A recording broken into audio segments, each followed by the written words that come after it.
የእግር ኳስ ዓለም ካስተናገደቻቸው እጅግ አስፈሪ ምስጢራዊና እስከዛሬም ድረስ መልስ ካልተገኘላቸው ታሪኮች መካከል ስለ ህንድና ጋና ጨዋታም የሚወራው ታሪክ ቀዳሚውን ስፍራም ይዛል። ህንድና ጋና 100-1 የተጠናቀቀው ያ የማይታመነው ጨዋታ ወደ እሳት የተቀየረችው የእግር ኳስ ታሪክ ተከላካዮችን ያፈራረቀው አስፈሪ እባቦችና አንበሶች እንዲሁም ያቺ ብቸኛ የጋና ጎል አግብቶ በሜዳ ላይ ህይወቱ ያረፈው ተጫዋች ታሪክ። እግር ኳስን የሚወድ ይህንን አስፈሪ ታሪክ ያልሰማ ይህንን ወሬ እየሰማ ያላደገ ኢትዮጵያዊ አለ ማለትም ይከብዳል። ታዋቂው ኢትዮጵያዊ ዩቲዩበርም አቤል ብርሃኑም ጭምር ይህንን አወዛጋቢ ታሪክም በሰፊው አንስቶታል። ብዙዎች ይህን ታሪክ ተረት ተረት ነው ይሉታል። ሌሎች ደግሞ ፊፋ ህንድን ብሔራዊ ቡድን ከዓለም ዋንጫ ያባረረበት እውነተኛ ምክንያት ይህ ጥንቆላና ድግምት ጋር ተያይዞ ነው እያሉም ይገኛሉ። ዛሬ በዚህ ቪዲዮ ለብዙ ዓመታት በአእምሯችን ውስጥ የኖረው ይህንን እንቆቅልሽ እንፈተዋለን። ህንድ በእርግጥም ጋናን በአስማት አሸንፋለች። ፊፋ ከበስተጀርባው የደበቀው ጭንቅ ሚስጥርስ ምንድነው?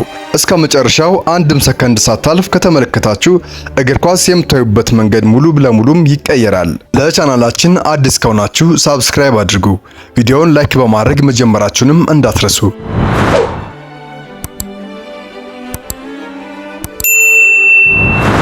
የህንድና የጋና እውነተኛ ፍርድና ፊፋ የደበቀው ያንን የጭንቅ ህግ አሁን ከጥቂት ሰከንዶች በኋላም ሁሉንም እውነት በዚህ ቪዲዮ የምነግራችሁ ይሆናል። እናንተ ብቻ ትንሽ አብራችሁን ትንሽ ዘለቁ። ነገር ግን ወደዚህ አስደንጋጭ እውነት ከመሸጋገራችን በፊት አንድ ትንሽ ጥያቄ ልጠይቃችሁ። እናንተስ በልጅነታችሁ ጀምሮ ይህንን የጥንቁልና ወሬ ስትሰሙ 100% አምናችሁ ነበር ወይስ ውሸት ነው ብላችሁ ተጠራጥራችሁም ነበር? አሁኑኑ ቪዲዮ ለጥቂት ሰከንድ አቁሙና ያደጋችሁበትን ያንን ጣፋጭ ትዝታ በኮሜንት ላይ አስፍሩልኝ። ታሪኩ እንደሚለው ጨዋታው ቦታ የተካሄደበት በዓለም አቀፍ መድረክ ላይ ነበር። በህንድ ተጫዋቾች ሜዳ ላይም ውስጥም ሲገቡ ምንም አይነት የእግር ኳስ ጫማ አላደረጉም ነበር። ነገር ግን በጨዋታው እንደተጀመረ የጋና ተጫዋቾች ሊረዱት ያልቻሉት አንድ አስፈሪ ተአምርም ተከሰተባቸው። የህንድ ኳስ ተጫዋቾችም ኳሷን ሲመቷት ለጋና ግብ ጠባቂና ለተከላካዮችም ኳሱናም አትታያቸውም ነበር። ይልቁንም እንደሚያሳየው አንበሳ ወደሚንቀሳቀስ መርዛማ እባብ ወይም ወደሚፋጅ እሳት ትንቀሳቀስም ነበር ይባላል። የጋናው ግብ ጠባቂም በፍርሃት ምክንያት ከመስመር እየሸሸ ህንዶች እንዳሻቸው ያልን ጎል ያስገቡም ነበር ይባላል። ህንድ 100 ጎል አግብታ ጨዋታው ሊጠናቀቅ ሲልም ጋናዎች አንድ ቅጣት ምትም ያገኛሉ። በወቅቱም የነበረው የጋና እግር ኳስ ተጫዋች ይቺ ኳስ ወደ እሳት ብትቀየርብኝም ህይወቴን ቢጠፋም ለአገሬ ጎል አገባለሁ ብሎ በከፍተኛ ጉልበትም ይመታታል። ኳሷም ጎል ትገባለች። ነገር ግን ተጫዋቹ ወዲያውኑ ሜዳ ላይ ወድቆ ህይወቱ ያልፋል። ከዚህ ጨዋታ በኋላም ፊፋ ህንድ ጥንቁልና ትጠቀማለች በማለትም ከማንኛውም የዓለም አቀፍ ዋንጫም እገዳ ጣለባት። ይህ ታሪክ ለዓመታት ሲወራ የኖረበት ምክንያትም ነበር። እሺ ይህ ታሪክ ውሸት ከሆነ ለምን ህንድ በዓለም ዋንጫ ላይ መሳተፍን አቆመች?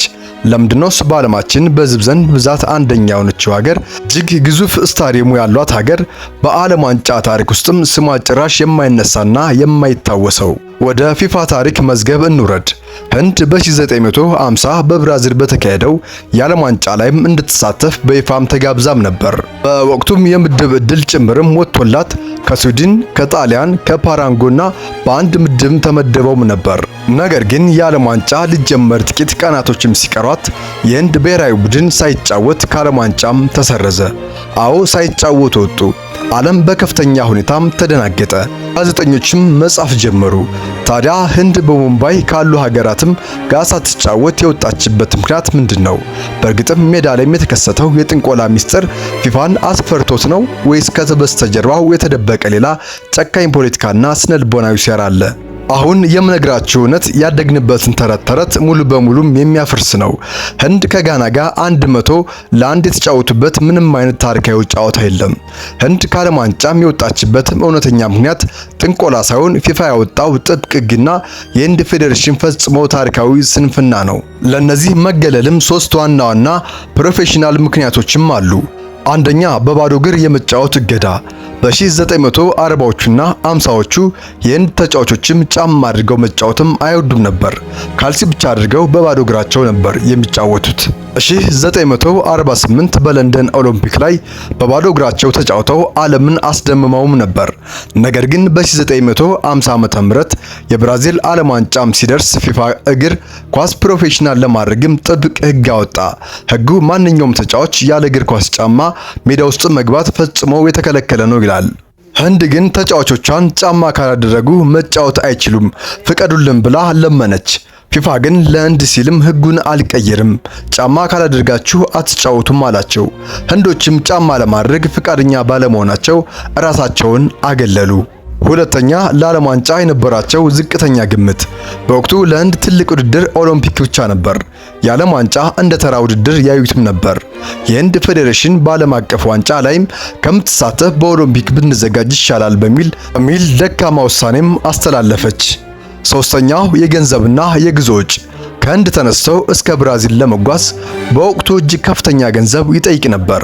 ህንድ ገና ቀይ ግዛት ከወጣችበት አገር ስለነበረ ያንን ወጪ ለመሸፈን አቅም አጣች። ምንም እንኳን ያዘጋጁት ውጮችም ለመሸፈን ቃል ቢገቡም በህንድ ፌዴሬሽን ውስጥም በነበረው ውስጣዊ ውዝግብ ምክንያትም ሳይሄዱም ቀሩ። ታዲያ ይህ የጥንቆላ ወሬ ከየት መጣ? ምክንያቱ የህንዲ ፊልሞች ወይስ የቦሊውድ ተጽዕኖ? በ1970ዎቹና 80ዎቹ የህንዲ ፊልሞችም ወደ ሀገራችን ሲገቡ አንድ ሰው 100 ሰዎችን ሲመታ እያየን ስላደግን ማህበረሰባችንም ያን ማጋነን ወደ እግር ኳስ በማምጣትም ህንዶች በጥንቆላ ታምር ይሰራሉ በሚል ተረት ፈጠረ።